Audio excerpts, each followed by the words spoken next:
Politicians draw lines on the ground called school district boundaries, and then people choose their schools by choosing which side of that line to live on.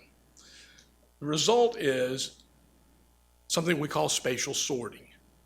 And what we mean by this is that when people choose their schools, inevitably a wealthier group will end up on one side of the line than the other. So you have on one side of the line higher home prices, higher income levels, and better schools. On the other side of the line, you have exactly the opposite.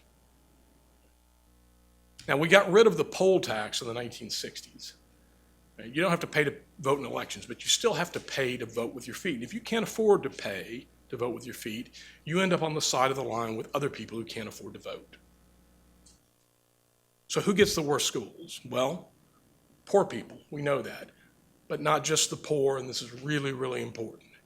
Anybody who lives around poor people get those schools. Right? What that means is, if a middle-class family who cares about education as their child approaches 5 years old, they literally have no choice but to leave the poor behind them. This leads to economic segregation and racial segregation. There's a rich part of town and there's a poor part of town. That's bad for the poor, but it's worse because of something called a spatial mismatch. Poor people want jobs, but jobs aren't being created in the space they live in. They're being created where the middle class and the wealthy are spending their money. So poor people can't get to those jobs. That reduces social mobility. If they can't get a job, they can't put their foot on the ladder of success, move into the middle class. Many poor people don't even know anybody in the middle class. Over time, that leads to increased social and economic inequality. Problem's worse because people don't vote with their feet, they actually vote with their cars. It's a modern invention, relatively speaking. This results in more urban sprawl. People are able to vote over much longer distances than you could have imagined only a few decades ago. Much more urban sprawl, but also with that sprawl, what's left behind, the urban blight, becomes more concentrated. We have more traffic to accommodate the sprawl. We build more roads to accommodate the traffic. We have more air pollution, more CO2 emissions. Now, I don't want to pick on Kansas City. Negative 15%, I refer to that as the family flight rate, but they are not the worst city in the country. They're not even the worst in Missouri. Okay? This problem exists in every major urban area in the country today. This is just a representative sample. I used to live in Atlanta. Some people see Atlanta on that list and they're surprised. I say, well, isn't Atlanta a success story? They held the Olympics there because Atlanta is up and coming. Well, if we take a closer look at what's really going on in Atlanta, this is a picture. This picture shows the changes in population between the last two censuses. The area in brown, population actually declined, okay? This surprises people who don't live in Atlanta, but the city of Atlanta today actually has fewer people living in it than lived there in 1966 when the Atlanta Braves moved to Atlanta. The suburbs have grown enormously, all right, as has the traffic. Now, the Atlanta Braves play, there's a little black star there. They play at that location where that black star is located. If you want to see the Atlanta Braves play in Atlanta, you need to go soon. In 2017, they're moving to the suburbs. They said that's where our fans are. You see, once a city loses its middle class, it begins to lose those businesses that depend upon the middle class. Now, there are a lot of people who work in and around the Atlanta Braves Stadium, but in 2017, those people are going to be spatially mismatched from their jobs as their jobs pick up and leave for the suburbs. Now, here's the thing. It doesn't have to be this way. There are systems that allow people to ignore those lines. So let's take one, for example. Right? This is based on research that I've done. Let's look at the tuitioning system in Vermont. Okay? Vermont's had a tuitioning system for 150 years. Basically, there are 200 school districts there. 93 of them don't have a public school. Now, what do you do when you don't have a public school? Well, the school district will pay for a child to attend any other district's public school in the state, or any independent school, actually not just in the state or out of the state. If you look up there along the top, of Vermont, a couple of those green areas, are areas where there have been children who went to school in Canada on a Vermont tuitioning payment. Right? That's ignoring a line, a really big line, a national border. So what does this mean at the district level? Well, take the Winhall School District. Right? It's a small district. 1998, it had a poorly performing public school.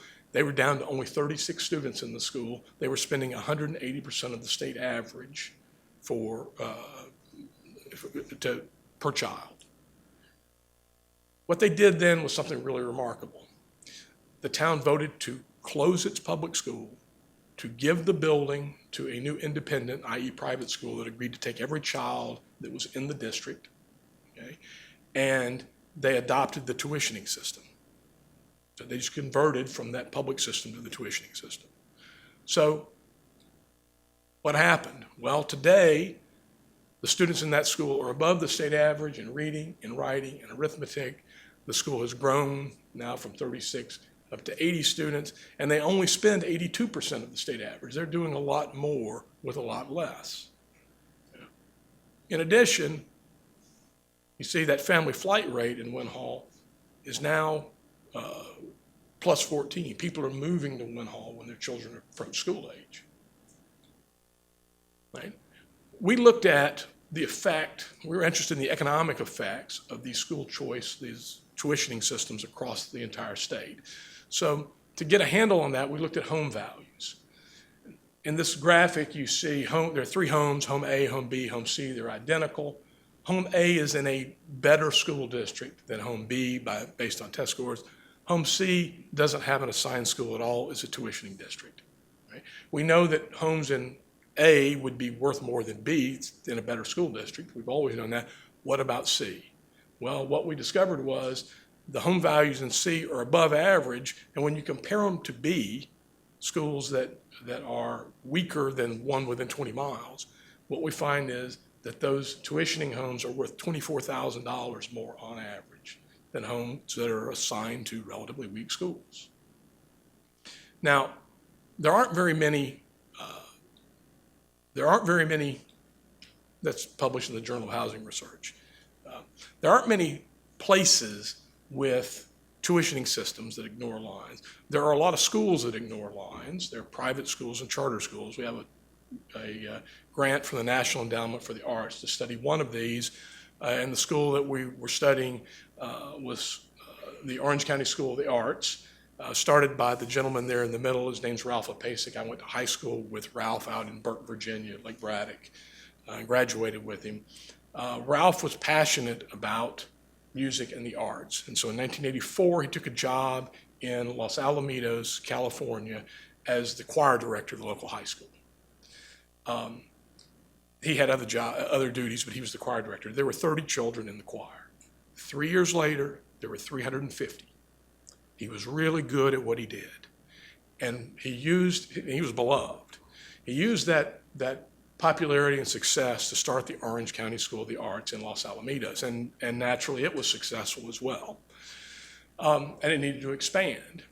At that point, the city council said, hold on, we're not sure we want you to expand. Actually, we're not sure we want you here at all.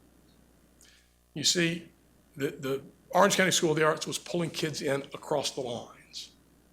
And Los Alamitos had a family flight rate of plus 24. The lines were working pretty well for them. They said, you're bringing in some traffic, you're going to bring in more.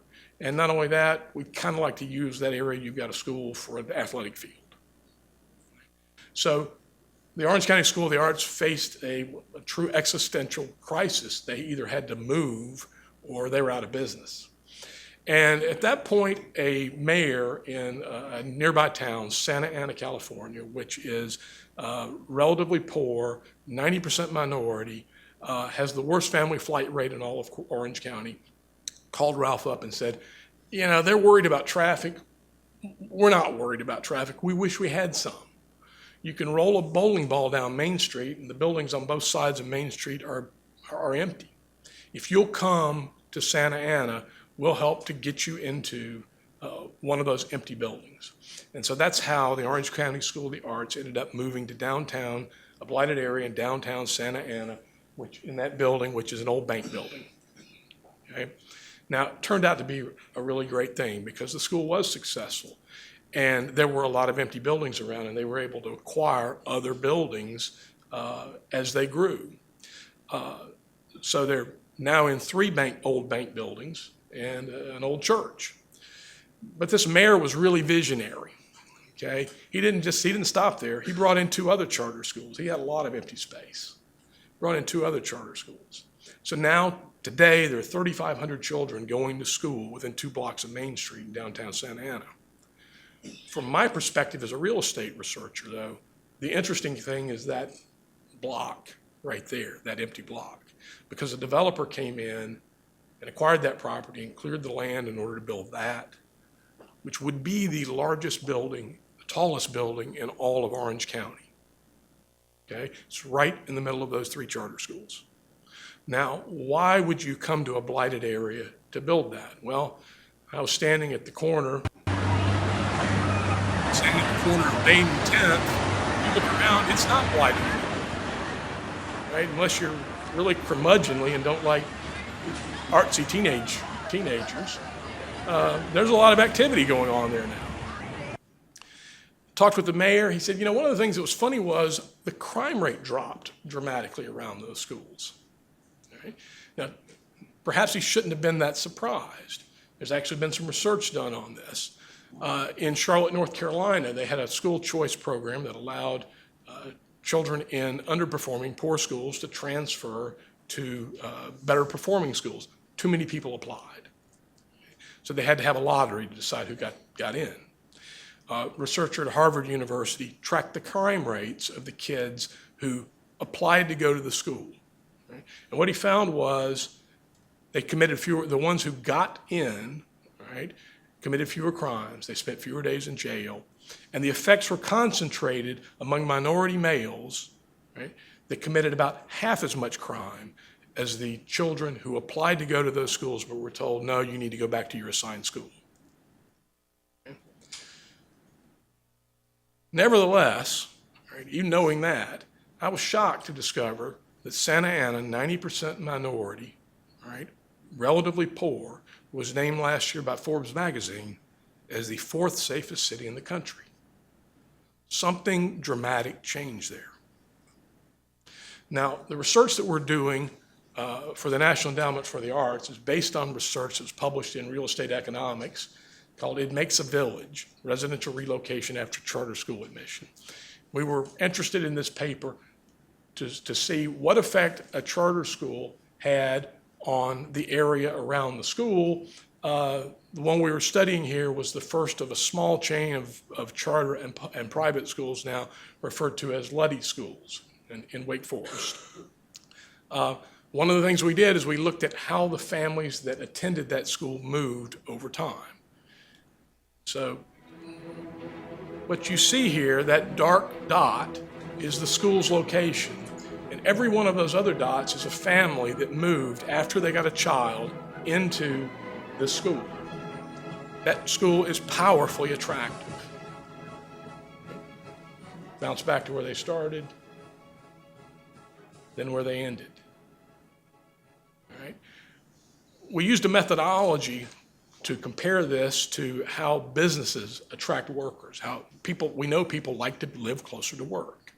This school is more attractive than any other study has ever found any business to be. People care more about their children's commutes than their own, and they make sacrifices on their behalf. Right? Now, if you want to attract families that care about education to an area, you need to use the right bait, and I think you're looking at one of them right there. This is another charter school in Raleigh, North Carolina. Opened in a blighted area. You can tell it's blighted. There's no roof on the building next door. Right? 5 years later, a developer had come in to build a real estate development right next door, marketing proximity to that charter school. That charter school literally turned the wrong side of the railroad tracks into the right side. Real estate developers are catching on. There's an article in Urban Land magazine this last week, basically read by developers, right, talking about a neighborhood that's being built in Panama City. There's an airport, old airport in Panama City that was closed a few years ago. A new one opened farther outside of town. A developer came in, acquired 700 acres to build mixed-use development, including residential. The problem he had was the Panama City schools aren't very good, right? But he took a page out of Santa Ana's playbook, and the terminal that you see there at the old airport, right, is now University Academy. They retrofitted it, reused it as a charter school. There are now 300 children attending that charter school, and there are 1,000 children on the waiting list. Right? As of today, that's the only building on that entire piece of property. Last month, they began to build a residence university park, Academy Park, right around that school. I think they're going to do really well financially by doing something really good for that community. Now, what can cities learn from this? Well, cities need to be focused on something I'll call city protection and revitalization scholarships. Protection, reducing crime, revitalization, increasing economic activity. All right? Let's just call them CPR scholarships. You don't have to give CPR to everyone. You give CPR to people that are dying. And you don't have to give CPR scholarships everywhere. You need to give it to the places that are dying. And those places are places with concentrated poverty and where families are moving out when their children reach school age. In those areas, all children should get Vermont-style tuitioning. You give it to the poor for social justice reasons. They're burdened with bad schools. You give it to the middle class and even the wealthy. They're not there right now. You give it to them in those places if they'll come, because the poor desperately need the middle class to be willing to live around them. And they're not right now because they'll get schools that they don't want. So what would CPR scholarships do? Well, they would improve the local economy, fight blight and sprawl, reduce air pollution and CO2 emissions, reduce crime, reduce economic segregation, decrease income inequality, increase social mobility, reduce infrastructure costs, improve public health, and they might save some municipal pensions. So let me summarize very quickly here. Politicians draw lines on the ground and they divide people. Then people vote with their feet.